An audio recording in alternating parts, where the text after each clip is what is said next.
Tonton video ini sampai selesai agar Anda tidak gagal paham.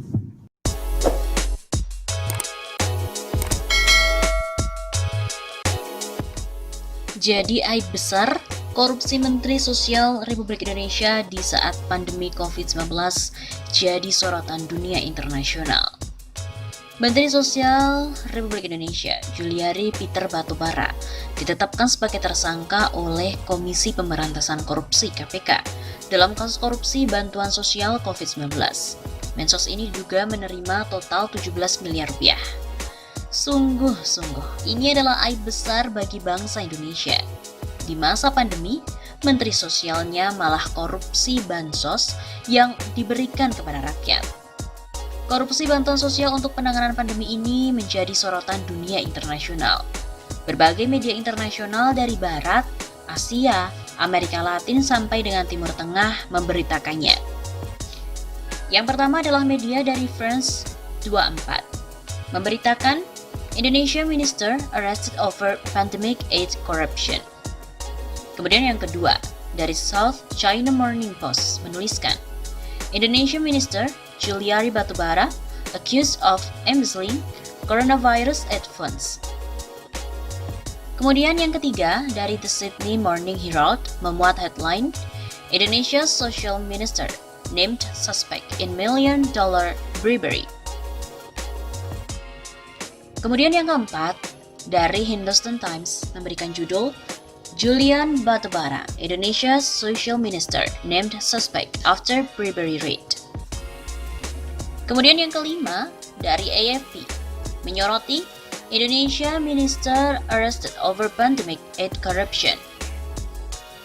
Kemudian yang keenam, media utama Timur Tengah Al Jazeera dengan topik pemberitaan, Indonesia, Batubara named suspect in COVID-19 corruption case. Kemudian dari The Jakarta Post, Minister Juliari named suspect in COVID-19 aid graft case. Dari BBC, Indonesia Minister accused of bribery following raid.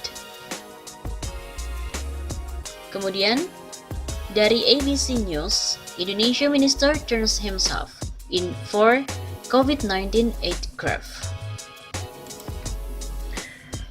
Selain itu, ada pula dari media Ace Oregonian dengan judul beritanya Indonesia Minister turns himself in for COVID-19 aid graft. Dan masih banyak lagi.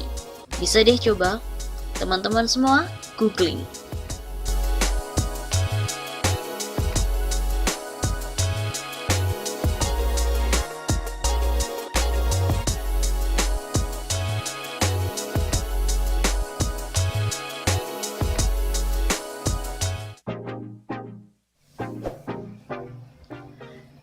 Juliari, Wakil Bendahara PDIP. Apakah uang suap dana bansos mengalir ke PDIP? Komisi Pemberantasan Korupsi atau KPK terus mendalami dugaan aliran suap pengadaan dana bansos COVID-19 yang menjerat Mensos Juliari Peter Batubara. Meski tak secara khusus menyebut partai tertentu, PLT Jubir KPK Ali Fikri mengatakan pihaknya belum sampai ke arah sana. Adapun seperti diketahui, selain sebagai Menteri Sosial, Juliari Batubara memegang jabatan di PDIP sebagai Wakil Bendahara Umum. Dia Wakil Bendum Parpol, yaitu faktanya. Apakah kemudian ada aliran dana ke parpol tertentu yang dia ada di situ? Ini kan bagian materi penyidikan. Nanti akan digali lebih lanjut dalam proses saksi. Kata Ali di Gedung Merah Putih Jakarta pada hari Minggu 6 Desember. Menurut Ali sendiri, penyidik masih memfokuskan untuk melakukan penyidikan terhadap Juliari sebagai tersangka penerima suap. Apa, kemana, dan selanjutnya itu kan nanti baru dikembangkan, begitu katanya. Seperti diketahui, KPK telah menelusuri dugaan aliran suap Mensos Juliari Batubara ke PDIP. Komisi Pemberantasan Korupsi KPK masih mendalami dugaan aliran suap pengadaan bantuan sosial alias bansos COVID-19 yang menjerat Menteri Sosial Juliari Batubara ke PDI Perjuangan. Terlebih Juliari diketahui merupakan Wakil Bendahara Umum DPP PDIP. Dia merupakan bendahara umum parpol dan itu faktanya. Lalu apakah kemudian adanya aliran dana ke parpol yang ada dia di situ? Ini adalah bagian dari penyidikan. Nantinya akan digali lebih lanjut dalam proses saksi. Menurut Ali, kekinian penyidik masih fokus untuk melakukan penyidikan terhadap Juliari sebagai tersangka penerima suap. Setelah itu, penyidik juga akan menelusuri kemana saja aliran suap yang diterima Juliari Batubara itu mengalir, termasuk dugaan ada atau tidaknya ke partai politik.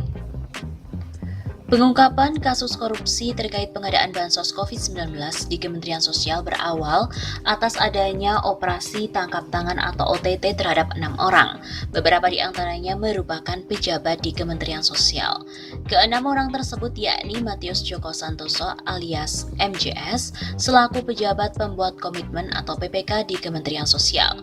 Wan Guntur alias WG selaku Direktur PT 3 Pilar Agro Utama, Ardian IM alias AIM selaku pihak swasta, Hari Sidabuke alias HS selaku pihak swasta, Shelvi N alias SN selaku sekretaris di Kementerian Sosial, dan Sanjaya alias SJY selaku pihak swasta. Mereka terjaring OTT KPK di beberapa wilayah di wilayah Jakarta pada hari Sabtu 5 Desember sekiranya pukul 2 dini hari waktu Indonesia Barat. Penyidik KPK kemudian menetapkan 5 orang sebagai tersangka, 3 tersangka selaku penerima dan 2-nya sebagai pemberi suap. Menteri Sosial Juliari Batubara, Matius Joko Santoso, dan Adi Wahyono ditetapkan sebagai tersangka penerima suap, sedangkan 2 tersangka lainnya, yaitu pemberi suap, adalah Ardian dan juga Hari Sidabuke. Ketua KPK Firly Bahuri mengatakan, perkara tersebut diawali adanya pengadaan bansos penanganan COVID-19 berupa paket sembako di Kementerian Sosial tahun 2020 dengan nilai sekitar 5,9 triliun rupiah dengan total 272 kontrak pengadaan dan dilaksanakan dengan 2 periode. Juliari Batubara atau JPB selaku Menteri Sosial menunjuk MJS, Matius Joko Santoso, dan AW Adi Wahyono sebagai pejabat pembuat komitmen di dalam pelaksanaan proyek tersebut dengan cara penunjukan langsung para rekanan. Diduga telah disepakati adanya fee dari tiap-tiap paket pengadaan harus disetorkan para rekanan kepada Kementerian Sosial melalui MJS. Untuk fee tiap paket bansos disepakati oleh MJS dan juga AW sebesar Rp10.000 per paket sembako dari nilai Rp300.000 per paket bansos. Selanjutnya, Matius dan juga Adi pada Mei sampai dengan November 2020 membuat kontrak pekerjaan dengan beberapa supplier sebagai rekanan yang diantaranya adalah Ardian, Hari, dan juga PT Raja Wali Parama Indonesia atau RPI yang diduga milik Matius. Penunjukan itu sebagai salah satu rekanan diduga diketahui oleh Juliari dan disetujui oleh Adi Wahyono. Lalu pada pelaksanaan paket bansos sembako, periode pertama diduga diterima fee 12 miliar yang pembagiannya diberikan secara tunai oleh Matius kepada Juliari melalui Adi dengan nilai sekitar 8,2 miliar rupiah.